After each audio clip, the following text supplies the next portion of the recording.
যারা সৌদি আরব আসার জন্য আদমের কাছ থেকে ভিসা নেন তাদেরকে বলছি, আগে সব সেটেল করিয়া ভাঙবেন। আপনি সৌদি আরব আসার পরে 3 মাসের আকামা দিবে। 3 মাসের আকামা হইলে আকামার পয়সা কে দিবে? 3 মাস পরে আপনাকে কপালা করিয়া সে দিবে, যে আনছে সে দিবে, নাকি নিজে কপালা হইতে হইব? এই ব্যাপারে আপনি সেটেল করে ভাঙবেন।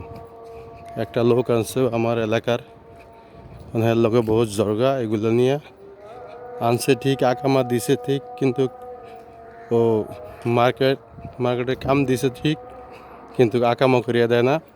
3 মাসের আকামা দিব, এই আকামাও দেয় না, কিছু না। এখন আকামার ব্যাপারে বহুত জগা, কোনো জায়গায় কপালা হইতে পারে না, কিছু না। এখন এটার জন্য একটা সমাধান করার জন্য দুজনে জগা লাগছে, যাইতেছি। তো দোয়া করবেন, দেখি কি হয় ফয়সালা, এটা পরে জানতে পারবেন। ওকে, আল্লাহ হাফেজ।